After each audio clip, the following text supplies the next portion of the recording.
بسم اللہ الرحمن الرحیم۔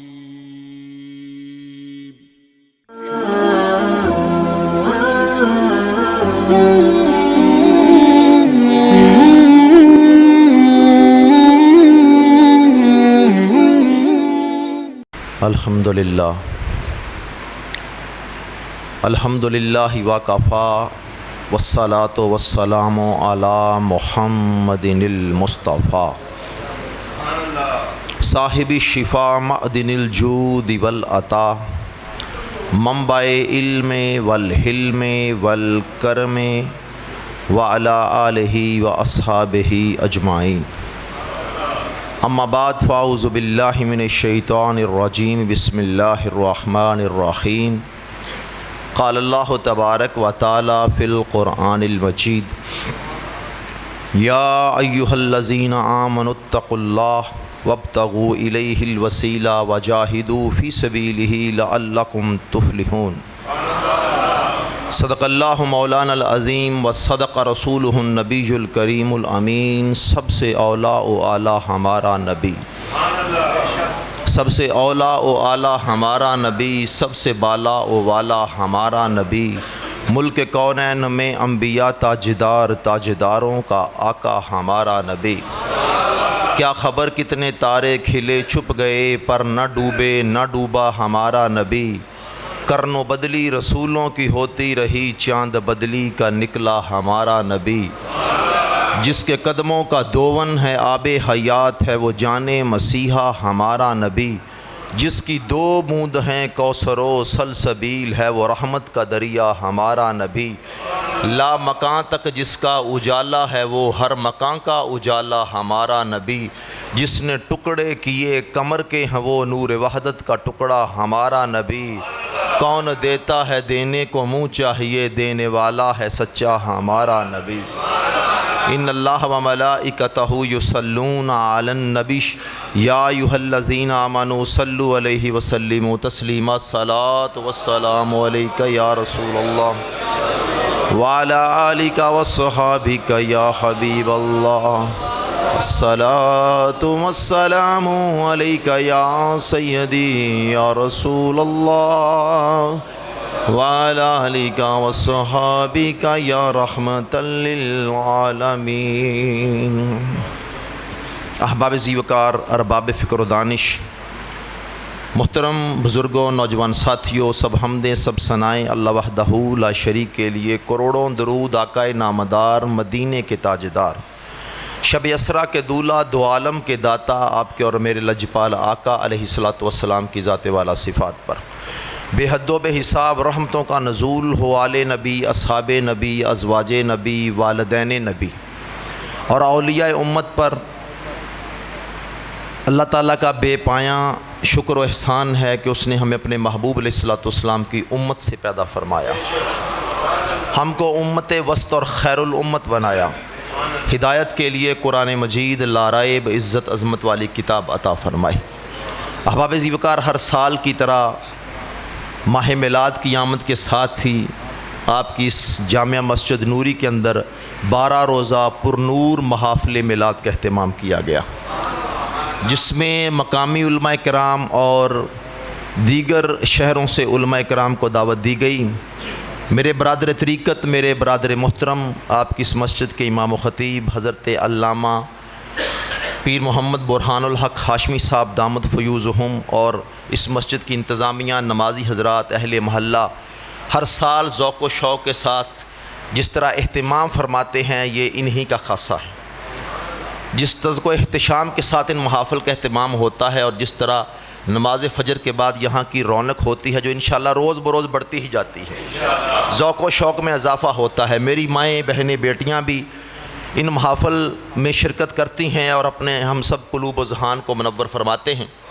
احباب ذی وقار، اس میں ہمارے عقائد کی اصلاح، ہمارے اعمال کی اصلاح، آقا علیہ الصلوۃ والسلام کی سیرت کے مختلف گوشوں کو ڈسکس کیا جاتا ہے۔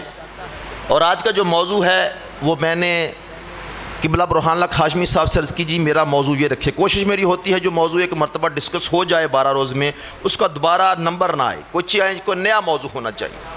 اور یہ موضوع بھی بالخصوص عقیدے کے حوالے سے ہے۔ جب سے یہ سوشل میڈیا کا نام چلا ہے، یہ نیٹ ہے، یہ فیس بک ہے، نوجوان پریشان ہے۔ طرح طرح کے مذہبی سکالر جو ہیں وہ آ کر اپنی اپنی بولی بولتے ہیں، عقائد اہل سنت پر حملہ آور ہوتے ہیں۔ یہ جو بزرگ بیٹھے ہیں نا میرے، یہ بزرگ سفید داڑھیوں والے، یہ اپنے عقیدے نہیں چھوڑنے والے قبلہ، یہ پکے ہیں، یہ پکے ہیں۔ یہ جو نوجوان بیٹھا ہے اسکول کا، کالج کا، یونیورسٹی کا، یہ پریشان ہے کہ ہم کدھر جائیں۔ فلاں مولوی یہ کہتا ہے، فلاں پروفیسر یہ کہتا ہے، وہ ڈاکٹر یہ کہتا ہے، وہ اسکالر یہ کہتا ہے، وہ انجینئر یہ کہتا ہے، وہ فلاں یہ کہتا ہے، ہم کدھر جائیں؟ ہر بندہ قرآن حدیث ہاتھ میں لے کر اپنا موقف بیان کر رہا ہے۔ ایک جملہ، سادہ سا جملہ ہے پیر جماعت علی شاہ صاحب رحمۃ اللہ علیہ کا، فرمایا کرتے تھے لوگوں مکان بدل لینا، کپڑے بدل لینا، گاڑی بدل لینا، جوتے نئے لے لینا، لیکن عقیدہ وہی رکھنا جو چلتا آ رہا ہے 1400۔ عقیدہ نہ بدلنا، عقیدہ نہ بدلنا، عقیدہ وہی رکھنا۔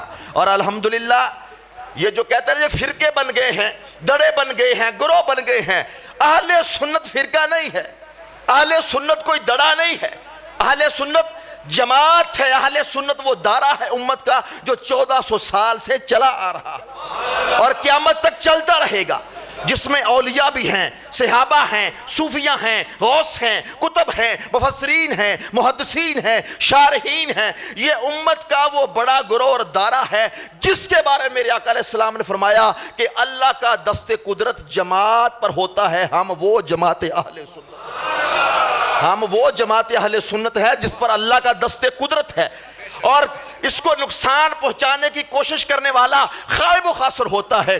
یہ کوئی آج نئے فتنے نہیں اٹھے، فتنے 1400 سال کے ساتھ چل رہے ہیں، لیکن اہل سنت کا جماعت کا جو دائرہ ہے وہ چلتا رہا ہے، چلتا رہے گا، اور قیامت تک اس اللہ اور اس کے رسول کے ماننے والے صحیح العقیدہ ہمیشہ قیامت تک چلتے رہے۔ لیکن آج کا نوجوان پریشان ہے۔ کس لیے پریشان ہے؟ کہتا جی ہمیں بتایا گیا کہ حضور علم غیب بھی جانتے ہیں، لیکن وہ فلاں نے تو کہا حضور علم غیب نہیں جانتے۔ ہمیں بتایا گیا حضور حاضر و ناظر بھی ہیں، مگر وہ فلاں تو کہہ رہا تھا حضور حاضر و ناظر نہیں ہے۔ ہمیں تو بتایا گیا ندائے یا رسول اللہ جائز ہے، مگر فلاں نے کہا جائز نہیں ہے۔ ہمیں بتایا گیا حضور کا وسیلہ جائز ہے، مگر فلاں کہتا ہے کہ اللہ ڈائریکٹ نہیں سنتا، جو تمہیں وسیلے کی ضرورت پڑے۔ آج میرا موضوع ہے التبرک والتوسل بالمصطفیٰ، حضور کی ذات سے برکت لینا، حضور کی ذات کا وسیلہ ڈالنا، اور اس پر لوگوں کو مغالطے میں ڈالا گیا کہ تم نے اللہ کو محتاج سمجھ لیا ہے، وہ وسیلے کے بغیر نہیں سنتا، وہ وسیلے کے بغیر نہیں مانتا، اس کا وسیلے کے بغیر دعا نہیں جاتی ہے۔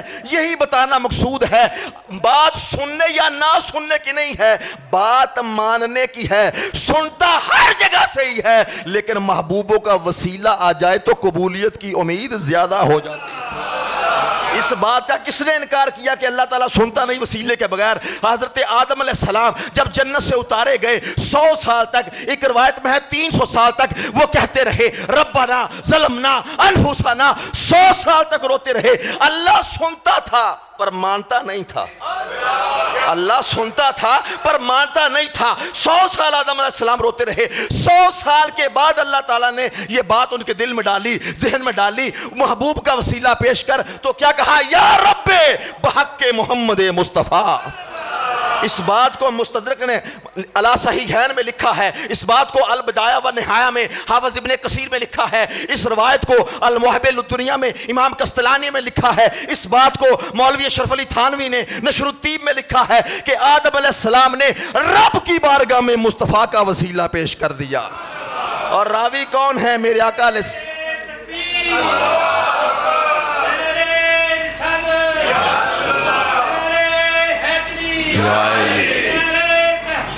جناب مراد رسول جناب فاروق اعظم رضی اللہ تعالیٰ۔ آدم علیہ السلام نے 100 سال بعد کہا یا رب بحق محمد مصطفیٰ، یا اللہ مصطفیٰ کے حق کا وسیلہ میری توبہ قبول فرما۔ آدم علیہ السلام نے جب یہ کہا، رب نے فرمایا پیارے آدم تم نے یہ نام کہاں سے جانا ہے؟ یا اللہ جب تم نے مجھ میں روح پھونکی ہے، میں نے آنکھ کھولی ہے، ہر آسمان پہ لکھا دیکھا ہے، عرش کے پایوں پہ لکھا دیکھا ہے، جنت کے دروازے پہ لکھا دیکھا ہے، جنت کے محلات پہ لکھا دیکھا ہے، حوروں کی آنکھوں میں لکھا دیکھا ہے، فرشتوں کی پیشانیوں پہ لکھا دیکھا ہے۔ یا اللہ میں نے جہاں دیکھا ہے تیرے نام کے ساتھ اس نام کو جڑے ہوئے دیکھا ہے۔ اسی لیے کہا گیا یہ وہ نام ہے کوئی کام بگڑنے نہیں دیتا، بگڑے بھی بنا دیتا ہے، نام محمد یا رب بحق محمد مصطفیٰ۔ جب مصطفیٰ کا وسیلہ رب کی بارگاہ میں پیش کیا ہے، رب تعالیٰ نے حضرت آدم علیہ السلام کی توبہ کو قبول کر لیا ہے۔ اب یہ بات تو سمجھ آ گئی، گل اے نہیں کہ رب سندا کہ نہیں سندا، اس کا سننا اور ہے، ماننا اور ہے، ماننا اور ہے۔ جب محبوب کا وسیلہ آیا 100 سال کا رونا ایک طرف تھا، محبوب کا نام ایک طرف تھا۔ بات یہ ہے کہ وہ سنتا ہر جگہ سے ہے، ہم مزاروں پہ جا کے کیوں مانگتے ہیں؟ اس لیے سنتا یہاں سے بھی ہے، لیکن یاروں کے ڈیرے پر ذرا مان جلدی جاتا ہے۔ اس لیے صحابہ کرام حضور کا وسیلہ پیش کیا کرتے تھے، حضور کی قبر انور کا وسیلہ پیش کیا کرتے تھے۔ جب کسی صحابی کو کوئی مشکل پیش آتی، درہ مصطفیٰ پہ آتا، سرکار نے کبھی یہ نہیں کہا میرے پاس کیا لینے آتے ہو، رب سے جا کر مانگو۔ وہ جانتے تھے ہم مانگیں گے تاخیر ہو سکتی ہے، محبوب ہاتھ اٹھائے گا تو تاخیر نہیں ہو سکتی ہے، تاخیر نہیں ہو سکتی ہے۔ اس لیے احباب زیوکار، یہ تو میرے آقا علیہ السلام کے میلاد سے قبل، ہزاروں سال قبل، آدم علیہ السلام نے جب رب کی بارگاہ میں محبوب کا وسیلہ پیش کیا تو رب تعالیٰ نے توبہ کو قبول فرما لیا۔ حضور کا وسیلہ، اچھا وسیلے کا منکر ابن تیمیہ سے پہلے کوئی نہیں گزرا۔ ابن تیمیہ 700 ہجری میں آیا، اس سے پہلے وسیلے کا منکر کوئی نہیں تھا۔ سرکار کے صحابہ کیا، سرکار کی آمد سے قبل جو تھے، جب جنگیں ہوتی تھی، بنی اسرائیل حضور کے وسیلے سے جنگوں میں فتح مانگا کرتے تھے۔ یا اللہ، جس نبی کی آمد کا تذکرہ نبی کرتے آئے ہیں، ہم کو پہلی بار میلاد سجا کر تھوڑی بیٹھے ہیں، حضور کی آمد سے پہلے مصطفیٰ کے آنے کا ذکر نبی کرتے رہے، امت نبی کا وسیلہ پیش کرتی رہی ہیں، اس آقا کے توسل سے مشکلیں حل ہوتی رہی ہیں۔ میرے آقا علیہ السلام نے خود اپنا وسیلہ بھی رب کی بارگاہ میں پیش کیا۔ اچھا، قرآن پاک میں لفظ وسیلہ 2 مرتبہ آیا ہے، سورہ مائدہ میں، اور یہاں پر اللہ تعالیٰ کیا فرماتا ہے؟ یا ایھا الذین آمنوا اتقوا اللہ، اے ایمان والو تقوی اختیار کرو۔ اچھا، لوگ کہتے ہیں یہاں پر عمل کا وسیلہ ہے، نماز کا وسیلہ، روزے کا وسیلہ، حج کا وسیلہ، زکوٰۃ کا وسیلہ۔ حضور ضیاء الدین مدنی رحمۃ اللہ تعالیٰ علیہ، جو اعلیٰ حضرت کے خلیفہ ہیں، ہمارے پردادا مرشد ہیں، وہ سرکار کی بارگاہ میں جالیوں کے سامنے کھڑے دعا مانگ رہے تھے اور کہہ رہے تھے یا اللہ اپنے محبوب کے وسیلے سے ہماری فلاں مشکل حل فرما۔ ایک سپاہی آیا، اس نے آ کر بازو سے پکڑ لیا، کہنے لگا بابا جی آئیں میرے ساتھ ذرا۔ حضور ضیاء الدین مدنی علیہ رحمہ کو لے کر پہنچ گیا تھانے میں اور اپنے جا کر حوالدار سے کہنے لگا کہ یہ بابا جی رب کی بارگاہ میں وسیلہ پیش کر رہے ہیں مصطفیٰ کریم علیہ السلام۔ اب وہ جو تھانے دار تھا وہ کہنے لگا بابا جی کیا اللہ ڈائریکٹ نہیں سنتا جو آپ حضور کا وسیلہ پیش کر رہے؟ تو آپ نے فرمایا جی وسیلے کا ذکر تو قرآن میں ہے، یا ایھا الذین آمنوا اتقوا اللہ وابتغوا الیہ الوسیلہ۔ رب کہتا ہے تقوی اختیار کرو اور اللہ کی بارگاہ کی طرف وسیلہ تلاش کرو۔ جب آپ نے قرآن کی آیت پڑھی نا، وہ کہنے لگا نہ اس سے مراد اعمال کا وسیلہ ہے، نماز کا وسیلہ ہے، روزے کا وسیلہ ہے، حج کا وسیلہ ہے، عمرے کا وسیلہ ہے، شخصی وسیلہ نہیں ہے۔ تو حضور ضیاء الدین مدنی علیہ الرحمہ نے بڑا پیارا جواب دیا، فرمایا آپ نماز پڑھتے ہیں، کیا آپ کو پتہ ہے یہ نماز قبول ہے؟ وہ کہنے لگا نہیں جی یقین تو نہیں ہے لیکن امید ہے۔ فرمایا تم حج کرتے ہو، یقین ہے قبول ہے؟ اس نے کہا امید ہے۔ فرمایا تم روزہ رکھتے ہو، کیا تمہیں یقین ہے یہ قبول ہے؟ اس نے کہا نہیں امید ہے۔ فرمایا جس عمل کے تمہیں یقین نہیں پورا ہونے کا، اس کا وسیلہ تو جائز ہے، جو رب کے محبوب بھی ہیں مقبول بھی ہیں، ان کا وسیلہ رب کی بارگاہ میں کیوں جائز نہیں؟ نعرہ تکبیر، نعرہ رسالت، نعرہ اور ایک بات خاص سمجھ لیں، جو اللہ کہتے ہیں نا صرف اعمال کا، یہاں پر قید نہیں ہے کہ صرف اعمال کا وسیلہ، رب نے مطلقاً کہا ہے وابتغوا الیہ الوسیلہ، اللہ کی بارگاہ کی طرف وسیلہ تلاش کرو۔ وسیلہ کہتے ہیں جی نہیں نماز روزے کی بات ہے، میں نے کہا ہم بھی مخلوق ہیں، ہمارے افعال بھی مخلوق ہیں، ہمارے افعال بھی مخلوق ہیں، نماز بھی مخلوق ہے، روزہ بھی مخلوق ہے، حج بھی مخلوق ہے، عمرہ بھی مخلوق ہے۔ اچھا ہم بھی مخلوق، ہمارے اعمال بھی مخلوق، حضور کی ذات بھی مخلوق، لیکن کائنات میں جتنی مخلوق ہے سب سے افضل اور اعلیٰ مخلوق ذات مصطفیٰ ہے۔ نماز بھی مخلوق ہے، حضور بھی مخلوق ہیں، روزہ بھی مخلوق ہے، حضور بھی مخلوق ہیں، حج بھی مخلوق ہے، حضور بھی مخلوق ہے، مگر فرق کیا ہے؟ نماز ادنا مخلوق ہے، مصطفیٰ اعلیٰ مخلوق ہے۔ روزہ ادنا مخلوق ہے، مصطفیٰ اعلیٰ مخلوق ہیں، حج ادنا مخلوق ہے، مصطفیٰ اعلیٰ مخلوق ہیں۔ اگر ادنا مخلوق کا وسیلہ جائز ہے تو اعلیٰ مخلوق کا وسیلہ کیوں جائز نہیں؟ وہ کہتا جی نہیں صرف نماز روزے کا وسیلہ پیش کرو۔ میں نے کہا یہ کیا تو لگا رہا ہے، رب نے نہیں لگائی ہے۔ ہم تیری مانیں گے، ہم تیری مانیں یا رب کی مانیں؟ ہم رب کی مانیں گے، جس رب نے کہا وَابْتَغُوا إِلَيْهِ الْوَسِيلَةَ، اور آدم علیہ السلام ہمارے باپ، ساری کائنات کے باپ نے وسیلہ ڈال کے بتایا جو میرا ہے، جو میری عالم سے ہے، جو حلالی ہے، وہ مصطفیٰ کا وسیلہ رب کی بارگاہ میں پیش کر کے دعائیں کرتا ہے۔ اچھا ابن تیمیہ نے ایک اور بات کہی، اس نے کہا دعائے رسول کا وسیلہ جائز ہے، شفاعت رسول کا وسیلہ جائز ہے، اتباع رسول کا وسیلہ جائز ہے، محبت رسول کا وسیلہ جائز ہے۔ کہتا 4 وسیلے تو جائز ہیں، محبت رسول کا، اتباع رسول کا، دعائے رسول کا، شفاعت رسول کا۔ اس نے اپنے فتاوی ابن تیمیہ میں لکھا ہے، لیکن کہتا حضور کی ذات کا وسیلہ جائز نہیں۔ کہتا جو قرآن میں کہیں نہیں آیا۔ میں نے کہا جی قرآن میں کیوں نہیں آیا؟ وَلَوْ أَنَّهُمْ ظَلَمُوا أَنفُسَهُمْ جَاءُوكَ، یہ کس کی بارگاہ میں رب نے جانے کے لیے کہا ہے؟ محبوب کی بارگاہ میں جاؤ، فَاسْتَغْفِرُ اللَّهَ، وہاں جا کے توبہ کرو۔ اللہ اتھے نہیں سننا، اللہ یہاں نہیں سنتا تھا جو کہا جاؤ کا در مصطفیٰ پہ جا کر میری بارگاہ میں استغفار کرو، اور فرمایا فاستغفر لہم فاستغفر اللہ واستغفر لہم الرسول، میرا رسول بھی تمہارے لیے استغفار کرے۔ ایک بندہ کہنے لگا جی یہ حضور کے زمانے تک تھا کہ صحابہ کو حکم تھا تم جاؤ جا کر محبوب کی بارگاہ میں عرض کرو، یہ حضور کے زمانے تک تھا۔ میں نے کہا یہ زمانہ کس کا ہے؟ بولے بولے بولے ذرا سبحان اللہ، یہ زمانہ کس کا ہے؟ ہر زمانہ میرے مصطفیٰ کا ہے، قیامت آ جائے گی زمانہ مصطفیٰ کا ہی چلتا رہے گا۔ وہ زمانہ بھی مصطفیٰ کا، یہ زمانہ بھی مصطفیٰ کا، ہر زمانہ مصطفیٰ کا ہے۔ اور مفتی احمد یار نعیمی گجراتی علیہ الرحمن لکھا ہے جو وہاں نہ جا سکے یہاں بیٹھ کر رب کی بارگاہ میں محبوب کا وسیلہ پیش کر دے۔ پتہ کیا چلا؟ حضور کی ذات سے توسل کرنا یہ انبیاء کا طریقہ ہے، یہ پچھلی امتوں کا طریقہ ہے، یہ صحابہ کا طریقہ ہے۔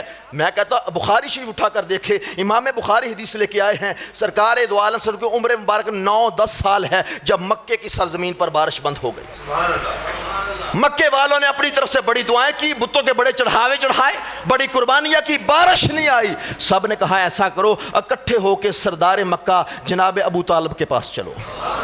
مکے والے اکٹھے ہو کے جناب ابو طالب کے پاس آ گئے، کہا اے ابو طالب آپ اولاد ابراہیم ہیں، ہمارے ساتھ نکلیے اور نکل کر کعبے کے رب سے بارش طلب کیجئے۔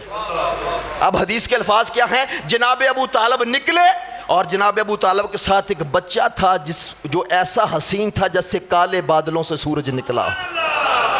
جناب ابو طالب نے حضور کو ساتھ لیا۔ اب مکے کے بچے گردا گرد تھے، مکے والے ساتھ تھے۔ جناب ابو طالب حرم شریف میں آئے، بیت اللہ کی دیوار کے ساتھ آ کر حضور کی پشت مبارک کو لگا دیا۔ میرے سرکار نے پشت مبارک لگائی، 9-10 سال کی عمر مبارک ہے، سرکار نے انگلی اٹھائی اور چاروں طرف سے بادل گر کے آئے اور مکے کی سرزمین پر بارش برسنے لگی۔ اور جناب ابو طالب نے شعر کہے وَأَبْيَضُ يُسْتَسْقَى الْغَمَامُ بِوَجْهِهِ، وہ گورے مکھڑے والے مصطفیٰ جن کے وسیلے سے بارشیں مانگی جاتی ہیں۔ وَأَبْيَضُ يُسْتَسْقَى الْغَمَامُ بِوَجْهِهِ، اور اہل مکہ کیا کہتے ہیں کہ وہ بچہ ایسا حسین و جمیل تھا جیسے کالے بادل ہٹے اور سورج کی تیز شعاع ہوتی ہے، اس کا حسن ایسا چمک رہا تھا۔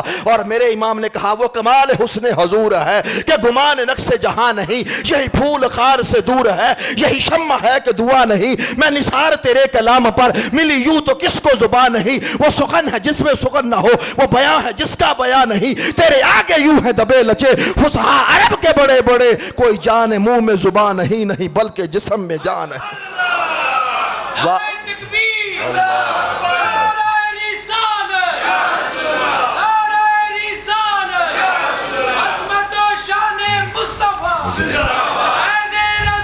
جاری رہے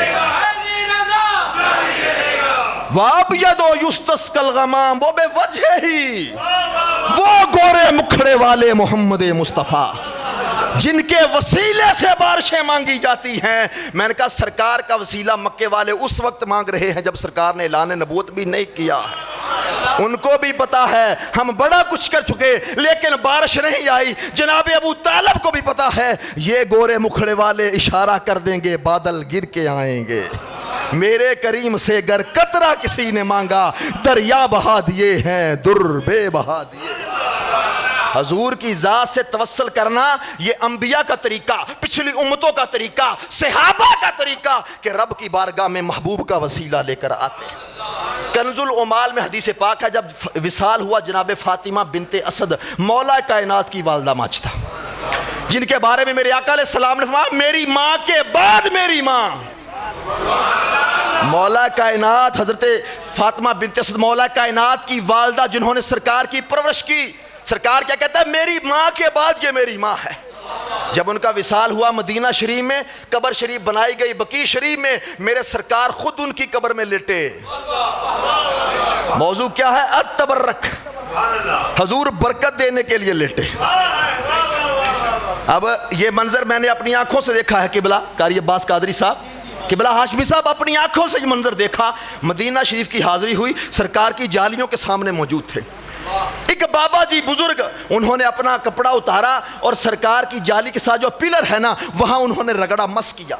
کس لیے کیا؟ برکت کے لیے کیا کہ سرکار کی جالیوں سے مس ہو جائے گا, ہم بھی لوگوں کو دکھاتے پھریں گے یہ کپڑا سرکار کی جالیوں سے مس ہو. جب اس نے وہ گھسایا نا کپڑا پلر کے ساتھ تو وہاں پر موجود ایک سپاہی نے وہ کھینچ لیا, پکڑ لیا بابا جی سے اور کیا کہا؟ بارک اللہ. کہنے لگا برکت تو اللہ کے پاس ہے, تو یہاں کیا ڈھونڈتا پھر رہا ہے؟ برکت تو اللہ کے پاس ہے, تو کیا تلاش کر رہا ہے؟ میں نے کہا اگر تجھے قرآن تو نے حدیث پڑھی ہوتی تجھے پتا چل جاتا جس چیز کی نسبت مصطفیٰ سے ہو جائے اس میں بھی برکت ہوتی. حدیث پاک ہے عبداللہ ابن عمر رضی اللہ عنہ جناب فاروق اعظم کے بیٹے سرکار کے صحابی ہیں, جب کبھی مسجد نبوی شریف میں آتے سیدھے حضور کے منبر پر جاتے اور وہاں پر جا کر جہاں حضور بیٹھا کرتے تھے اپنا ہاتھ پھیر کر اپنے چہرے پر ملتے. وہ جس جگہ حضور بیٹھا کرتے تھے منبر شریف پر اس جگہ پر ہاتھ پھیرتے اپنے چہرے پر ملتے. جو ان کے طالب علم ساتھ ہوتے وہ دیکھ کر پوچھتے استاد جی یہ کیا ہے؟ فرمایا حضور یہاں بیٹھا کرتے تھے, حضور یہاں بیٹھا کرتے تھے. اب صحابی رسول کا عمل ہے جہاں مصطفیٰ بیٹھ جائیں وہاں برکت ہے, وہاں برکت ہے. سرکار حضرت فاطمہ بنت اسد رضی اللہ تعالی عنہا کی قبر میں لیٹے. حدیث ہے کنز العمال میں میرے آقا علیہ السلام نے کیا کہا؟ یا اللہ اپنے نبی اور پچھلے انبیاء کے وسیلے سے میری ماں کی قبر کو فراخ کر دے. یہاں تو حضور نے اپنا وسیلہ پیش کیا, پچھلے نبیوں کا وسیلہ پیش کیا. یہ ہے التبرک والتوسل بالمصطفیٰ, حضور کی ذات سے وسیلہ لینا اور حضور کی ذات سے برکت لینا. اچھا آپ مسجد میں بیٹھے ہیں, برکت ہے یہاں پر, برکت ہے یہاں پر, لیکن قرآن پاک میں ایک ایسی مسجد کا ذکر بھی ہے جس کے گردا گرد برکتیں ہیں. آپ باہر سڑک پہ چلے جائیں برکت نہیں ہے, آپ چوک میں چلے جائیں برکت نہیں ہے. برکت کب ہوگی؟ جب آپ مسجد میں داخل ہوں گے. لیکن قرآن کیا کہتا ہے؟ سبحان الذی اسری بعبدہ لیلا من المسجد الحرام الی المسجد الاقصی الذی بارکنا حولہ.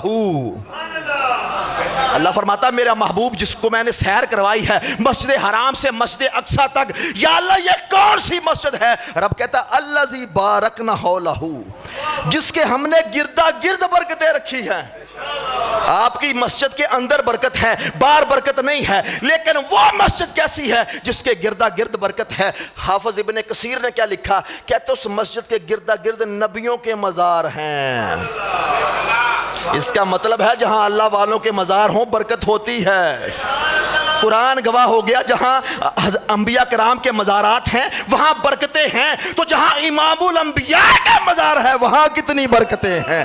جہاں 70,000 صبح و شام فرشتے آتے ہیں وہاں کتنی برکتیں ہیں. جہاں غلامان محمد ہر وقت درود و سلام پڑھتے ہیں وہاں کتنی برکتیں ہیں. جہاں ہر لمحے رب کی رحمتوں کا نزول ہوتا ہے وہاں کتنی برکتیں ہیں. اس بابا جی نے محبت میں کپڑا پھیر دیا کہ میں بھی برکت لے لوں. اس نے کہا بارک اللہ, برکت تو اللہ کے پاس ہے, تو یہاں کہاں تلاش کرتا پھرتا ہے؟ میں نے کہا برکت یہاں پر ہے اور رب کی رحمتوں کا نزول جتنا یہاں پر ہے پوری کائنات میں کہیں نہیں. اور قاضی ایاز مالکی نے شفا شریف میں پتہ کیا لکھا ہے؟ کہتے ہیں سرکار دو عالم صلی اللہ علیہ وسلم جہاں تشریف فرما ہیں یہ جگہ جہاں سرکار موجود ہے، کہتے ہیں کائنات میں سب سے اعلیٰ اور افضل جگہ یہ جگہ ہے، کعبے سے بھی افضل ہے، آسمانوں سے افضل ہے، عرش سے افضل ہے، کرسی سے افضل ہے، لوح و قلم سے افضل ہے، کائنات کی ہر شے سے یہ جگہ افضل ہے جہاں مصطفیٰ تشریف فرما۔ اچھا قبلہ ہاشمی صاحب اس کی وجہ کیا بیان کی؟ کہتے ہیں کیا وجہ ہے کہ یہ جگہ افضل ہے؟ کہتے ہیں دو وجہیں ہیں، ایک تو حضور یہاں جلوہ فرما ہے، سرکار جہاں جلوہ فرما ہے اس لیے سب سے افضل ہے۔ دوسری وجہ انہوں نے کیا کی؟ کہا پوری کائنات میں جتنی محبت سے رب اس جگہ کو دیکھتا ہے، بولو یار بولو بولو، جتنی محبت سے رب تعالیٰ اپنی نگاہ قدرت سے اس جگہ کو دیکھتا ہے، کائنات میں کسی اور جگہ کو نہیں دیکھتا جہاں اس کا محبوب تشریف فرما۔ پتہ کیا چلا؟ یہ ایسی برکت والی جگہ ہے اور ہر بندہ چاہتا ہے کہ یہاں سے تبرک لوں، یہاں سے برکت لوں، اور صحابی کے عمل نے بتا دیا کہ جہاں حضور کبھی بیٹھے ہیں وہاں پر بھی برکتیں موجود ہیں۔ اچھا توسل، جو توسل ہے نا، توسل وسیلہ یہ کئی طرح کا ہے، توسل بالاعمال، توسل بالنبی، توسل زمانی بھی ہے، توسل مکانی بھی ہے۔ توسل زمانی، توسل مکانی، کچھ جگہیں خاص ہیں، کچھ وقت خاص ہیں جن کے وسیلے سے اللہ تعالیٰ دعائیں قبول کر لیتا ہے۔ میرے آقا علیہ السلام نے فرمایا فرض نماز کے بعد دعا جلدی قبول ہوتی ہے، بارش برستی ہو دعا جلدی قبول ہوتی ہے، بندہ سفر میں ہو دعا جلدی قبول ہوتی ہے، تہجد کے وقت دعا جلدی قبول ہوتی ہے۔ میں آپ سے پوچھتا ہوں اللہ اس وقت زیادہ سنتا ہے؟ بات سننے کی نہیں ہے، بات کچھ وقت خاص ہے، اس کو کہتے ہیں توسل زمانی، کچھ زمانہ خاص ہے جس کے وسیلے سے اللہ تعالیٰ دعائیں جلدی قبول کر لیتا ہے۔ اور ایک ہے توسل مکانی، کچھ جگہیں خاص ہیں، کچھ جگہیں خاص ہیں۔ قرآن اٹھا کے دیکھیے، حضرت زکریہ علیہ السلام بڑھاپے کے عالم میں ہیں، اولاد نہیں ہے، اور آپ پرورش کرتے ہیں حضرت مریم سلام اللہ علیہا کی۔ بیت المقدس میں 400 حجرے ہیں، دائیں بائیں جہاں لوگ اعتکاف کرتے ہیں، جہاں قیام کرتے ہیں، خدمتگار رہتے ہیں۔ حضرت مریم ایک حجرے میں عبادت کرتی ہیں، زکریا علیہ السلام ان کے خالو ہیں، پرورش کرتے ہیں، اور جب جاتے ہیں باہر سے تالا لگا کر جاتے ہیں۔ جب واپس آتے ہیں تو کیا دیکھتے ہیں؟ بی بی مریم کے پاس بغیر موسم کے پھل پڑے ہوئے، انگور کا موسم نہیں انگور ہے، سیب کا موسم نہیں سیب ہے۔ پوچھا مریم یہ کہاں سے آئے؟ فرمایا میرا اللہ بہتر رزق دینے والا ہے۔ حضرت زکریہ علیہ السلام کے دل میں آیا جو رب بغیر موسم کے پھل دیتا ہے، اس بڑھاپے میں مجھے اولاد بھی دے سکتا ہے۔ میں بات بڑی خاص کرنے لگا ہوں۔ قرآن کہتا جب حضرت زکریہ علیہ السلام نے یہ خیال کیا، ہنالیکا دا زکریا ربہ، اسی جگہ پر جہاں بی بی مریم کے لیے بغیر موسم کے پھل آتے ہیں، جہاں وہ عبادت کرتی ہیں، ہنالیکا اسی جگہ پر حضرت زکریہ علیہ السلام نے اپنے رب سے دعا کی۔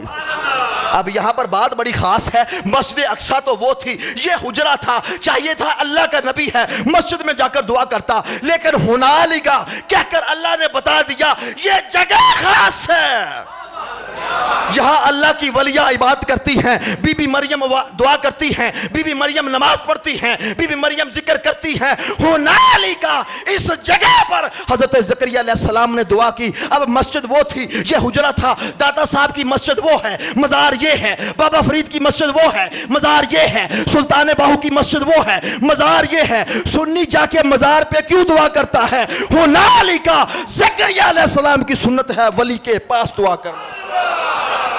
پتا کیا چل گیا؟ یہ توسل مکانی ہے، کچھ جگہیں خاص ہوتی ہیں جو قبولیت کے لیے خاص ہیں۔ زکریا علیہ السلام نے وہیں پر کھڑے کھڑے اپنے رب سے دعا کی۔ جی میرے پاس ایک حدیث پاک ہے، غزوہ خندق جب ہوا، غزوہ خندق جس کو قرآن نے غزوہ احزاب بھی کہا، 5 ہجری میں جا کر 1 مہینے تک کفار مکہ کے لشکر نے اس خندق کے پاس اپنا پڑاؤ رکھا۔ یہ خندق ہے، چوڑی نہر، سرکار کے صحابہ سرکار سمیت مدینہ شریف کی طرف ہیں، کفار باہر ہیں۔ پورا 1 مہینہ سخت سردی میں پتھروں کا برسات، تیر چل رہے ہیں اور ہلکی پھلکی لڑائی ہو رہی ہے۔ 1 مہینے کے بعد میرے آقا علیہ السلام نے دعا کی، یا اللہ ان کافروں کی ہوا کو اکھیڑ دے، ان کو تتر بتر کر دے، ان کے لشکروں کو بگا دے۔ رات ہوئی، آندھی چلی، ان کے خیمے ٹوٹ گئے، گوڑے کھل گئے، ہانڈیاں الٹ گئیں، اور کفار مکہ نے کہا نکل چلو یہاں سے. جب صبح ہوئی پورا میدان خالی ہو چکا تھا. حضرت جابر رضی اللہ عنہ راوی ہیں اور امام بخاری کی کتاب ہے الادب المفرد. حضرت جابر کہتے ہیں جب سرکار نے دعا مانگی بدھ کا دن تھا, ظہر کے بعد اور عصر کے درمیانی ٹائم تھا, اور جہاں آج مسجد فتح ہے مدینہ شریف میں کوہ سلا کے پاس, مسجد خندق کے قرب میں چھوٹی مسجد, جنہوں نے مدینہ شریف کی زیارت کی وہ جانتے ہوں گے, اس مسجد کو تالا لگایا ہوا ہے, وہاں پر سنگل ڈال کر کوئی یہاں کر دعا نہ کر لے. وہاں پر سرکار کا خیمہ لگا ہوا تھا, سرکار نے وہاں پر دعا کی. حضرت جابر کہتے ہیں مجھے جب کوئی مشکل پیش آتی ہے میں بدھ کے دن ظہر کے بعد جا کر وہیں پر دعا مانگتا ہوں. یہ ہے توسل مکانی. کچھ جگہیں خاص ہیں, مسجد نبوی شریف سے کچھ کلومیٹر وہ فاصلے پر ہے. حضرت جابر کہتے ہیں میں وہاں پر جا کر اس وقت اس دن دعا مانگتا ہوں. ادھر دعا مانگنے کی دیر ہوتی ہے, اللہ تعالیٰ درجہ قبولیت کو پہنچا دیتا. کچھ توسل مکانی ہیں, کچھ توسل زمانی ہیں. اچھا کچھ توسل ہیں بالآثار صالحین, صالحین کے آثار سے توسل کرنا. قرآن پاک گواہ ہے اس بات پر. حضرت یوسف علیہ السلام کے ساتھ جب بائی ملے نا تخت مصر پر اور پہچان کروائی کہ ہم تمہارے بائی ہیں, اور حضرت یعقوب علیہ السلام ہمارے والد جو ہیں آپ کے غم میں رو رو کر ان کی آنکھوں کی بینائی ویک ہو گئی, کمزور ہو گئی ہے, آپ کے غم میں روتے رہتے ہیں. تو حضرت یعقوب علیہ السلام کے جب رونے کا ذکر کیا تو یوسف علیہ السلام نے اپنا قمیض اتار کر اپنے بھائیوں کو دے دیا. یہ ہے آثار صالحین سے توسل. نبی نے قمیض اتارا, فرمایا اذهبوا بقمیصی ھذا فالقوه علی وجه ابی یاتی بصیرا, یہ میرا قمیض لے جاؤ اور میرے باپ حضرت یعقوب کے چہرے پر ڈالنا, بینائی ٹھیک ہو جائے گی. اب بیچنے والا نبی ہے. اچھا یہ جو قمیض ہے یہ اسباب کے تحت ہے, کیا یہ کوئی دوائی ہے, کوئی انجیکشن ہے جس سے بینائی ٹھیک ہوتی, کوئی ڈراپ ہے جو آنکھ میں ڈالا جائے گا دوائی ٹھیک ہوگی؟ نبی کا قمیض نبی کے چہرے پر جائے گا. یہ توسل نہیں ہے, یہ وسیلہ نہیں ہے, یہ سبب نہیں ہے, یہ وجہ نہیں ہے. نبی کا قمیض نبی کے لیے شفا کا باعث بن رہا ہے. پتہ کیا چلا؟ کچھ جگہیں خاص ہیں, کچھ چیزیں خاص ہیں, کچھ وقت خاص ہیں, کچھ بندے خاص ہیں. کچھ بندے خاص ہیں جن کی وجہ سے, جن کے سبب سے. اچھا وسیلے سے یہ مراد نہیں کہ اللہ تعالیٰ معاذ اللہ مجبور ہو جاتا ہے, نہ, بلکہ ان بندوں کی بارگاہ میں وجاہت ہے, مرتبہ ہے, عزت ہے, اس لیے اللہ تعالیٰ قبولیت میں جلدی فرماتا ہے. اس بندے کے سبب سے, وسیلے سے, توسل سے. اور اہل سنت کا عقیدہ بھی یہی ہے, یہی عقیدہ ہے کہ ہم ان ولی کامل کا وسیلہ پیش کریں گے, صحابی کا وسیلہ پیش کریں گے, یار غار کا وسیلہ پیش کریں گے, اللہ تعالیٰ ٹالے گا نہیں. اس سے یہ مراد ہے. اور وسیلے سے نہ تو اللہ کے سننے میں کوئی کمی ہے, نہ ماننے میں کوئی کمی, یہ جلدی ہے, لیکن ان ذوات قدسیہ کے توسل سے ہماری دعاؤں کی قبولیت کی امید زیادہ ہوتی ہے. حضرت بلال حارث مزنی رضی اللہ تعالیٰ عنہ, فاروق اعظم رضی اللہ عنہ کا دور خلافت ہے. جب وہ سرکار بارش بند ہو گئی, قحط کا عالم ہو گیا, حضرت بلال حارث مزنی سرکار کی قبر انور پر گئے اور جا کر رو کر کیا کہا؟ محبوب علیہ السلام امت پیاسی ہے, رب سے بارش لے کر دیجئے. سرکار کی قبر انور پر کہا. کہتا ہے مجھے بیٹھے بیٹھے وہاں پر نیند کا جھونکا آیا, سرکار خواب میں تشریف فرما ہوئے, فرمایا بلال حارث پریشان نہ ہو, بارش آ رہی ہے. اور فاروق اعظم رضی اللہ عنہ کو جا کر سلام بھی کہنا اور یہ کہنا ہوش مندی سے دشمن تیری طاق میں ہے.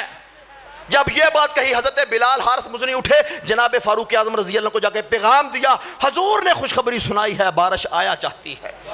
حضرت فاروق اعظم رونے لگے. اگر قبر سے جا کر توسل کرنا, حضور سے مانگنا ناجائز ہوتا تو جناب عمر کہتے تو وہاں کیا لینے گیا تھا, وہ تو قبر انور ہے, حضور کون سا سنتے ہیں, اگر مانگنا تھا رب سے مانگتے. فاروق اعظم نے منع نہیں کیا, وہ جانتے تھے با خدا, خدا کا یہی ادر نہیں یار کوئی مفر مکر, جو وہاں سے ہو وہ یہیں آ کے ہو, جو یہاں نہیں تو وہاں. اللہ حق چاہ. احباب زیوکار تقریباً پون گھنٹہ ٹائم ہوتا ہے, 7 منٹ رہ گئے ہیں, آپ کی توجہ چاہوں گا میں. پتہ کیا چلا؟ نبی کی ذات سے توسل کرنا, آدم علیہ السلام کا طریقہ، پچھلی امتوں کا طریقہ، نبیوں کا طریقہ، صحابہ کا طریقہ، 14 صدیوں سے امت اس طریقے پہ چلتی آ رہی ہے۔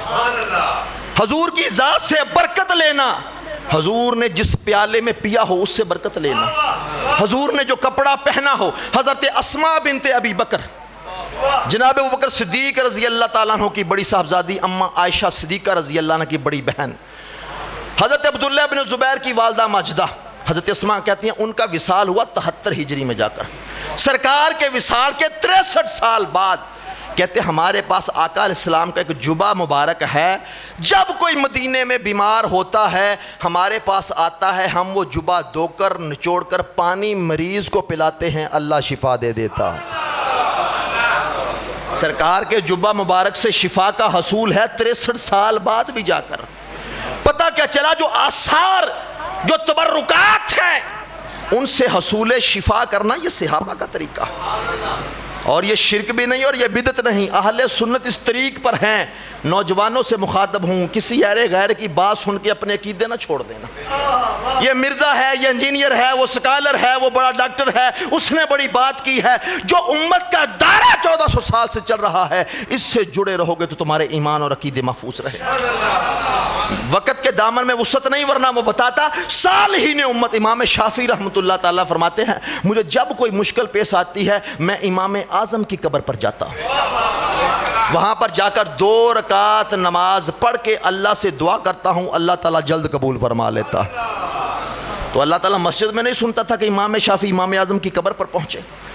بخاری شریف کا مقدمہ اٹھائیں جہاں پر حالات لکھے امام بخاری علیہ رحمہ کے۔ ایک وقت امام بخاری علیہ رحمہ کے وصال کے بعد سمرقند کے علاقے میں بارش بند ہو گئی، 7 دن تک لوگوں نے، کئی دن تک لوگوں نے دعائیں کی، نماز استسقاء پڑھی، صدقے کیے، بارش نہیں آئی۔ قاضی شہر نے کہا امام بخاری کی قبر پر چلو۔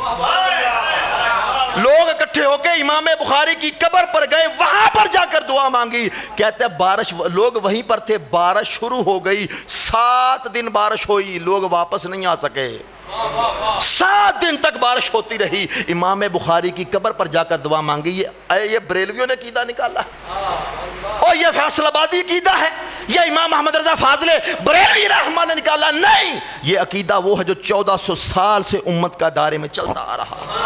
حضور کی ذات سے توسل کرنا، حضور کی ذات سے برکت لینا۔ اور میں کہتا ہوں وہ پیالہ جس میں آقا علیہ السلام نے پیا، حضرت انس رضی اللہ عنہ نے ایک مرتبہ اجتماع تھا لوگوں کا بہت بڑا، وہ پیالہ نکالا، فرمایا لوگو یہ وہ پیالہ ہے جس میں میرے آقا علیہ السلام نے پیا۔ لوگوں کو وہ پیالہ دکھایا تو اس پیالے کو وہ اولاد میں ان کی چلتا رہا، حتیٰ کہ بعد میں وہ پیالہ 8 لاکھ روپے کا خریدا گیا۔ 8 لاکھ میں وہ پیالہ خریدا گیا، تھا تو ایک پیالہ، اس کی کتنی قیمت ہوگی؟ 8 لاکھ کی اس کی قیمت لگی، کیونکہ اس میں حضور کے لب لگے ہوئے تھے، حضور نے اس میں پیا۔ جس نے خریدا اس نے حصول برکت کے لیے 8 لاکھ روپیہ خرچ کر کے وہ پیالہ خریدا جس میں میرے مصطفیٰ نے پیا۔ احباب زیوکار، حضور کے تبرکات، حضور کی ذات سے، اور صحابی رسول کاتب وحی خال المومنین حضرت امیر معاویہ رضی اللہ عنہ، ذرا سبحان اللہ اونچی آنکھیں، تازہ تازہ محرم گزرا ہے، سبحان اللہ ذرا اونچی آنکھ، اس لیے کہ ہم وہ ہیں جو ہر صحابی نبی جنتی جنتی کا نعرہ لگانے والے، ہر صحابی کی عزت کرنا یہ اہل سنت کا ترہ امتیاز ہے۔ آقا علیہ السلام کے اہل بیت ہوں، سرکار کے صحابہ ہوں، سرکار کے ازواج مطہرات ہوں، سرکار کی صاحبزادیاں ہوں، سرکار کے والدین ہوں، سنی کا سینہ وہ سینہ ہے جس میں نبی کی ہر نسبت کی محبت سمائی ہوئی ہے۔ حضرت امیر معاویہ رضی اللہ عنہ کاتب وحی جب ان کے وصال کا وقت آیا تو کیا کہا؟ یہ میرے پاس کچھ حضور کے ناخن مبارک کے تراشے ہیں، یہ سرکار کے منہ مبارک کے تراشے ہیں، سرکار کے بال مبارک کے، جب میں وصال کر جاؤں مجھے غسل دے چکو، کفن دے چکو، سرکار کے بال مبارک میری زبان پہ رکھ کے، سرکار کے ناخن مبارک کے تراشے میری آنکھوں پہ رکھ کے مجھے قبر میں الرحمن الرحمین کے سپرد کر دینا۔ کیوں لے جا رہے ہیں سرکار کے تبرکات قبر کے اندر؟ صحابی رسول کا عقیدہ ہے سرکار کے تبرکات قبر میں مشکل کشا بھی ہیں، حاجت روا بھی۔ صحابی رسول کا عقیدہ ہے، کہتا ہے بریلویوں نے بڑا کچھ گڑھ لیا ہے، بریلویوں نے کچھ نہیں گڑھا، بریلویوں نے پڑھا ہے، گڑھا کچھ نہیں ہے، پڑھا ہے ہم نے۔ احباب زیوکار آخری بات کر کے سمیٹوں گا، 14 صدیوں سے حضور کی ذات سے توسل کرنا اور آثار رسول سے، آثار صالحین سے برکت لینا، یہ اہل سنت کا طریقہ ہے۔ قرآن سے ثابت، احادیث سے ثابت، ہر چیز سے ثابت ہے اہل سنت کا یہ عقیدہ عین قرآن و سنت کے مطابق ہے۔ اہل سنت کا عقیدہ کیا ہے؟ حقیقی حاجت روا مشکل کشا اللہ ہے۔ اللہ کے عطا کرنے سے اللہ کے بندے مشکل کشا بھی ہیں، حاجت روا بھی ہیں۔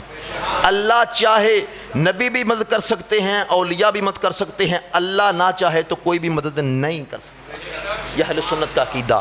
سومنات کا مندر 17 حملے جس پہ سلطان محمود غزنوی کر چکا تھا ہندوستان کی سرزمین پر، جہاں روزانہ ایک مسلمان ذبح کیا جاتا، سومنات کے مندر کے بت کے قدموں میں روزانہ ایک مسلمان ذبح ہوتا۔ سرزمین افغانستان غزنی سے سلطان محمود کو خبر ملی کہ سرزمین ہندوستان پر روز ایک مسلمان سومنات کے مندر میں ذبح ہوتا ہے۔ اس نے اس کام کو ختم کرنے کے لیے 17 حملے افغانستان سے کیے، فتح نہیں ہوئی۔ اور جب آخری مرتبہ چلنے لگا تو اپنے مرشد کریم خواجہ ابو الحسن خرقانی رحمۃ اللہ علیہ ان کے پاس پہنچا، مرشد کریم خصوصی دعا کریں، 17 حملے کر چکا ہوں، کامیابی نہیں ہوئی۔ تو حضرت خواجہ ابو الحسن خرقانی علیہ الرحمٰن نے اپنا جبہ اتار کر دے دیا، فرمایا میرا یہ جبہ لے جاؤ، جب جنگ ہو رہی ہو اس کو سامنے رکھ کے رب سے دعا مانگنا، اس کو سامنے رکھ کے رب سے دعا مانگنا۔ جنگ جاری تھی، ہندو مسلم لڑائی جاری تھی، غزنوی عین حالت جنگ میں اپنے گھوڑے سے اترا، اس جبے کو ہاتھ میں لیا، یا اللہ اس ولی کامل کا صدقہ، میرے مرشد کریم کا صدقہ، اس جبے والے ولی کا صدقہ، یا اللہ فتح نصیب فرما۔ اللہ تعالیٰ نے سومنات کے مندر کو 18ویں حملے میں فتح نصیب فرما۔ جب رات ہوئی نا، رات ہوئی تو خواجہ ابو الحسن خرقانی خواب میں آ گئے، فرمایا سلطان محمود اگر کاش تو یہ دعا کرتا، یا اللہ یہ سارے کلمہ پڑھ جائیں، اگر یہ دعا کرتا کہ سارے کلمہ پڑھ جائیں تو آج یہ بھی ہو جانا تھا۔ باب زیوکار پوچھو نا سیف اللہ حضرت خالد بن ولید سے، جو سرکار کے بال مبارک ٹوپی میں سی کے رکھتے ہیں، اور جب ایک جنگ میں ٹوپی سر سے گر گئی، گھوڑے سے اترے، ٹوپی تلاش کرنے لگے، ادھر لاکھ سے زیادہ کفار ہیں، مسلمان کی تعداد ہزاروں میں ہے، بڑی شہادتیں ہوئی، حضرت خالد بن ولید ٹوپی تلاش کر رہے ہیں، ٹوپی سر پہ پہنی، جنگ جاری ہو گئی، اللہ نے فتح دی۔ جب بعد میں صحابہ نے پوچھا کہ اے خالد بن ولید، اے سپہ سالار اسلام، جنگ ہے، ایک کپڑے کی ٹوپی کی کیا اہمیت ہے، آپ تلاش کر رہے ہیں؟ فرمایا نا، اس کے اندر سرکار کے بال مبارک سیے ہوئے ہیں، جن کی وجہ سے اللہ تعالی ہمیں فتح عطا فرماتا ہے۔ اور سرکار کے بال مبارک مشکل کشا ہیں، سرکار کے پسینہ مبارک سے تبرک ہے، سرکار کے لعاب دہن سے تبرک ہے، سرکار کے خون مبارک سے تبرک ہے، سرکار کے جبہ مبارک سے تبرک ہے، سرکار کے بچے ہوئے پانی سے تبرک ہے، مصطفیٰ کی حاجات کے ہر چیز سے توسل صحابہ لیتے رہے ہیں، توسل لیتے رہے۔ بات سمجھ گئے؟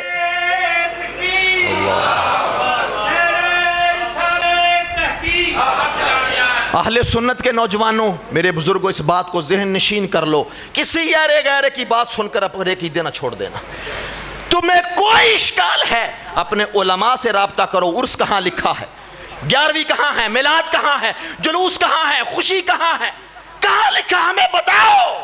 ہمارے عقیدے قرآن و سنت سے کہاں پر ثابت ہیں؟ ہماری ذمہ داری ہے آپ کے عقیدے قرآن و سنت سے نکال کے آپ کے سامنے رکھیں۔ گھر میں بیٹھے کسی کی بات سن کے ذہن بنا لینا اور ہزاروں نوجوانوں کے ذہن خراب یہ مرزا انجینئر کر رہا ہے۔ اور پتہ کیا کہتا ہے؟ میں نے مولویوں کی دکانیں بند کرائی ہیں۔ میں نے کہا دیکھ دکان لگی ہوئی ہے، سرکار کے غلام بیٹھے ہیں۔ کتوں کے بھونکنے سے کبھی فقیروں کا رزق بھی کم ہوتا ہے؟ نا رہے گا یوں ہی ان کا چرچا رہے گا۔